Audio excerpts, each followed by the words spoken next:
Une assemblée de la Concertation Développement social Argenteuil s'est déroulée le 18 février dernier au Théâtre des Petits Bonheurs.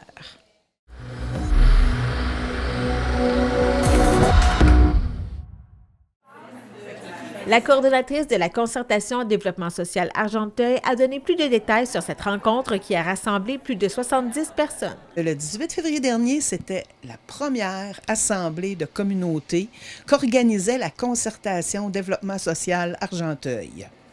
Donc, cette journée avait pour objectif de réunir tous les gens de la communauté qui, de près ou de loin, travaillent au quotidien à développer ce filet social-là dans la communauté d'Argenteuil. On parle de qui exactement? Il y avait vraiment des gens de tous les horizons, que ce soit du milieu communautaire, des représentants de tables de concertation, des directrices, directeurs d'organismes, autant que des intervenants terrain qui sont venus aussi partager leurs réflexions du quotidien. Il y avait des gens municipales, donc des employés municipaux, autant que des élus, conseillers, conseillères, maires même, présents, parce qu'eux aussi ont un rôle important à jouer dans le développement d'Argenteuil. Il y avait aussi des personnes associées à différents secteurs d'activité importants pour le développement social, par exemple l'habitation, la culture, l'immigration, l'économie, l'emploi. Donc, c'est vraiment tous des secteurs d'activité qui ont un impact sur le développement de notre communauté. Et les gens étaient regroupés, donc, et discutaient. Ça, c'était la première partie de l'avant-midi? En première partie de l'avant-midi, on avait des activités de type Word Café qu'on appelle. Donc, chaque table de discussion avait une thématique stratégique que la CDSA a établie dans les dernières années, dont par exemple la réussite éducative, la santé mentale, la qualité de vie des aînés, le système alimentaire, l'insécurité alimentaire, tout ce qui englobe ça. Donc, il y avait 5 thématiques, donc 5 tables, et les gens étaient réunis et discutaient, partageaient qu'est-ce qu'ils veulent faire, qu'est-ce qu'ils peuvent faire ou qu'est-ce qu'ils font actuellement pour améliorer le quotidien de la communauté dans cette thématique-là. Et qu'est-ce qui est ressorti? Bien, on est en train là, de travailler là-dessus. Donc là, on fait un bilan actuellement de cette journée-là, c'est-à-dire que les 72 personnes présentes cette journée-là, de ça est sorti des fiches de travail. Tout le monde a pu nommer des choses. Donc, on est en train de tout écrire, comptabiliser toutes ces données-là, donc à la recherche d'actions concrètes à mettre dans notre plan d'action. Donc, c'est sûr qu'aujourd'hui, je n'ai pas toutes les réponses à t'offrir, mais on travaille actuellement là-dessus via un bilan, donc qui va là, faire un portrait de cette journée-là, autant en données que de projets à faire, autant en tant que données qualitatives là, sur les besoins pour avancer et mettre en place ces projets-là. Quelles ressources on a besoin? Ressources humaines, ressources matérielles, ressources financières, évidemment. Donc, c'était vraiment des discussions ouvertes où tout le monde a pu s'exprimer. C'est ce que veut la concertation en développement social d'Argenteuil, qu'il y ait de la place pour que tout le monde puisse contribuer. Donc, suite à cette rencontre-là, on poursuit le travail.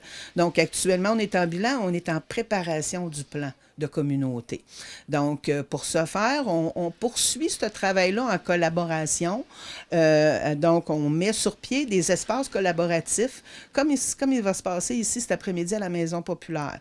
Donc, plusieurs personnes interpellées qui étaient présentes la journée du 18 vont être ici. Donc, on va poursuivre les discussions, on va faire ressortir des projets intéressants à amener dans un plan d'action. Donc, tranquillement, on va se mettre en mode préparation pour bâtir ce plan d'action-là. Quelles sont les caractéristiques ou spécificités de la région de la MRC d'Argenteuil? Pourquoi avons-nous besoin d'un tel plan ici? Bien, c'est sûr et certain que les enjeux sont grandissants dans notre communauté. On le sait, actuellement, il y a des enjeux en habitation, des enjeux en santé mentale. On le sait, on sort de chez nous, puis on est avisé de ça. Donc, on va être proactif, déjà, se concerter, collaborer ensemble pour dire qu'est-ce qu'on pourrait faire pour notre réalité. Donc, la réalité d'Argenteuil en itinérance, c'est sûr qu'elle n'est pas la même qu'à Montréal.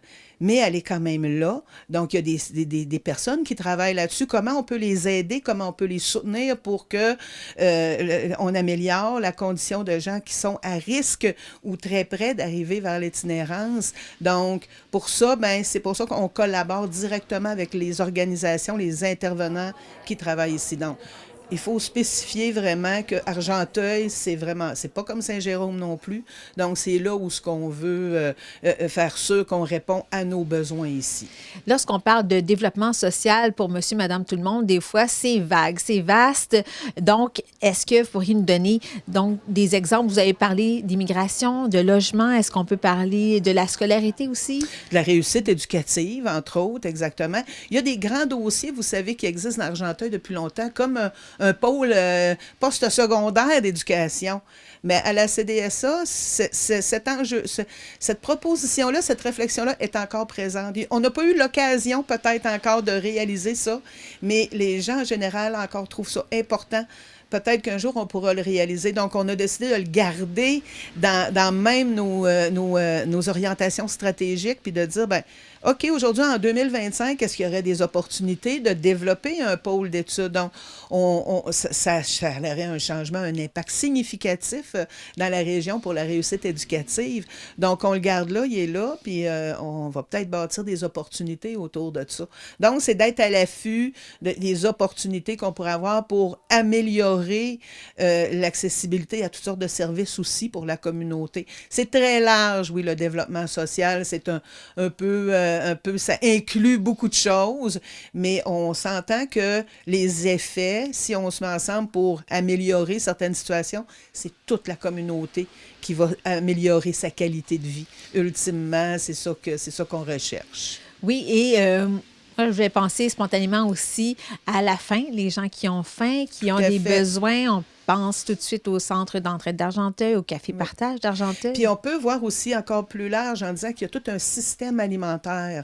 Donc oui, il y a le dépannage, mais on le sait que l'enjeu est grand en alimentation, les prix, etc. Donc il y a toutes sortes d'autres actions qui peuvent être prises pour s'assurer que dans tout le système alimentaire de la région, on n'en échappe pas parce que le dépannage d'urgence, c'est une chose, mais ça ne peut pas combler tous les besoins. Mais développer l'autonomie, mettre en place des cuisines collectives, avoir un lien avec des agriculteurs pour pouvoir faire du glanage, de la transformation, tout ça, ça existe déjà dans Argenteuil. La CDSA peut être un catalyseur, excusez-moi, auprès de ces gens-là, toutes les réunir ensemble pour pouvoir peut-être trouver d'autres financements, pour les aider à poursuivre, parce qu'il y a cet enjeu-là aussi.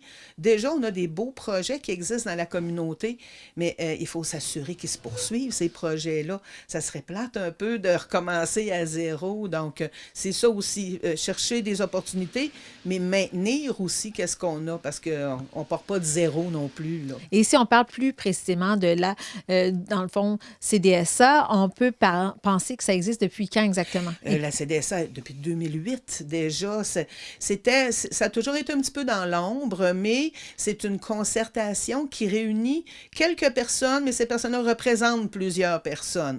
Donc, par exemple, actuellement, le comité de partenaires, c'est comme ça qu'on appelle nos rencontres, ça représente une vingtaine de représentants, mais ces représentants-là sont issus de la table jeunesse, de la table adulte, de la table des aînés, donc le CRIA même, le RADI. Donc, toutes ces concertations-là envoient des délégués. Il y a des représentants, justement, du Conseil des maires. Actuellement, on a Mme Parr, la mairesse d'Arrington, qui siège, puis qui peut partager avec ses collègues qu'est-ce qui se passe en développement avec toute la gang. Ben, c'est sûr que la journée du 18, il y en avait d'autres de présents, là, mais ultimement, au quotidien, on a des personnes qui vont représenter l'habitation, justement, et d'autres enjeux comme ça. On va ouvrir là, bientôt à la culture, on voudrait avoir des représentants, l'immigration, bien sûr, qui devient une nouvelle réalité un peu d'Argenteuil qui est important de bien intégrer pour avoir un développement de la communauté harmonieux avec des nouveaux enjeux. ce qui s'en vient, on peut penser donc à ce plan-là qui sera élaboré. Est-ce qu'il y a un échéancier? L'échéancier, oui, est réel. L'échéancier va être fin mars, début avril. On devrait pouvoir présenter un premier jet là, du plan d'action au comité des partenaires qui va être déposé, ce plan-là, et à la communauté et aussi à la Fondation Lucie-André Chagnon, qui va permettre d'avoir des fonds pour venir financer puis aider à soutenir la réalisation, la mise en œuvre de ce plan-là.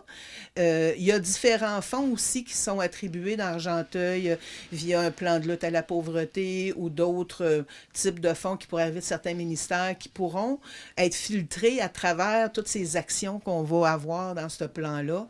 Donc, on va pouvoir attacher ça ensemble puis pouvoir démontrer, puis travailler sur lire l'impact de ce qu'on fait ensemble, là, les résultats. Les gens ont besoin de voir des résultats, être dans l'action. Donc, on va essayer de démontrer ça à CDSA.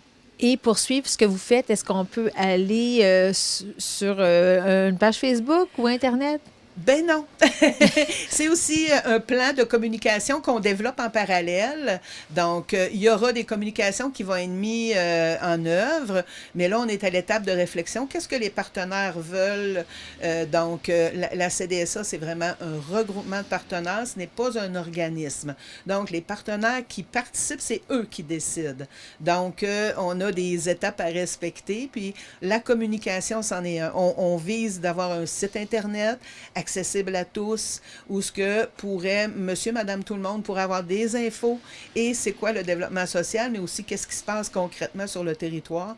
Donc, tout ça va être à développer dans un plan de communauté et avec un soutien qui vient avec ça pour que les bonnes personnes puissent réaliser ça.